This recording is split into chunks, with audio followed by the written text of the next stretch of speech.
তবে যেহেতু 10-12 বছর ধরে এই ধরনের রোগীদেরকেই আমরা ইনজেকশনের কথা বলি, যেহেতু অনেক দিন হলো ভুগছেন। ওই ফিল করি মাজা ব্যথাটা আমার মনে হয় যেন আছে। শুধু কোমরের সমস্যাটাই বেশি ওনাকে সাফার করাচ্ছে, এর জন্য দায়ী কি? আমরা শুধু কোমরে ব্যথা, কোনো পিএলআইডি নাই, কিচ্ছু নাই, শুধু কোমরে ব্যথাতেও এপিডুরাল স্টেরয়েড ইনজেকশন খুব দারুণভাবে কাজ করে।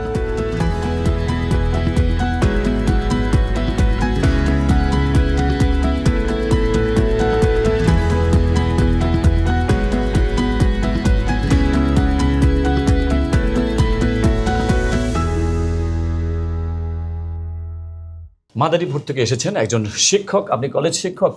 জি স্যার। কোন সাবজেক্ট পড়ান? আমার সাবজেক্ট সমাজকর্ম।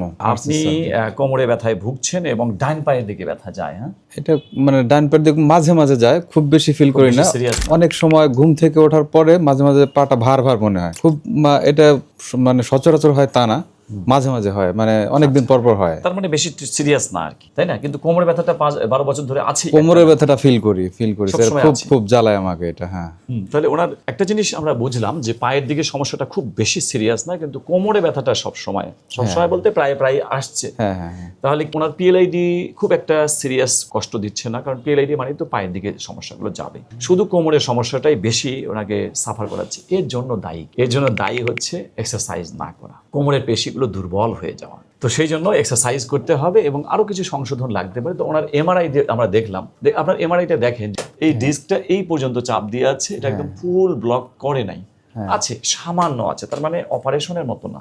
জি স্যার। এখন যে এমআরআইটা আমরা দেখছি, এটাতে অপারেশনের কিছু নাই, এটা ব্যাপারে আপনার নিশ্চিত। তবে যেহেতু 10-12 বছর ধরে এই ধরনের রোগীদেরকেই আমরা ইনজেকশনের কথা বলি, যেহেতু অনেক দিন হলো ভুগছেন, এবং আমরা শুধু কোমরে ব্যথা, কোনো পিএলআইডি নাই, কিচ্ছু নাই, শুধু কোমরে ব্যথাতেও এপিডুরাল স্টেরয়েড ইনজেকশন খুব দারুণভাবে কাজ করে। সেহেতু ওনার চিকিৎসার প্ল্যান হচ্ছে এপিডুরাল স্টেরয়েড ইনজেকশন। বলেন, আর কিছু আপনার আর কোনো কষ্ট হচ্ছে? যেমন দৈনন্দিন কলেজে যাচ্ছেন, হাঁটাচলা করতে? স্যার, আমি প্রতিদিন সকালবেলা মানে ফ্রি হ্যান্ড এক্সারসাইজ করি, মাঝে মাঝে যোগাও করি। গুড।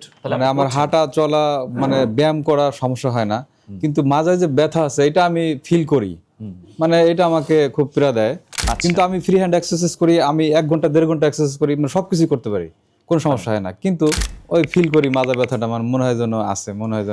ঠিক আছে, তাহলে ওনাকে যেটা করতে হবে, আমরা বুঝলাম যে উনি ব্যায়ামও করছেন, আমি একটু আগে বললাম যে ব্যায়াম না করলে, তাহলে ব্যায়ামও করছেন। হ্যাঁ। তাহলে এখন যেটা করতে হবে গাইডেড এক্সারসাইজ, মানে আমরা যেগুলো গাইড করবো শুধু সেগুলো এক্সারসাইজ, অন্যগুলো আপাতত পুরোপুরি ফ্রি হোক। এবং এর সাথে তো এপিডুরাল স্টেরয়েড ইনজেকশন লাগবে ওনার, যেহেতু ব্যায়াম করে ওনার হচ্ছে না। আপনার কিছু বলার আছে? আপনার আরো কিছু মানে নিজের সম্বন্ধে বা আমাদের দর্শকদের সম্বন্ধে? স্যার, এখানে এসে আমার অনেক ভালো লাগলো যে আসলে আপনি যেভাবে প্রেজেন্টেশনটা দিচ্ছেন, এভাবে এককভাবে দিতে গেলে তো অনেক সময়ের ব্যাপার, এককভাবে দেওয়া কোনো অবস্থাতে সম্ভব না। আমি এখানে আসলে মুগ্ধ, যে জিনিসগুলো আমাদের জানা ছিল না, এমনি ভিডিওতে পাইনি, এখান থেকে পেলাম। এটা আমি খুব মনোযোগ সহকারে দেখেছি।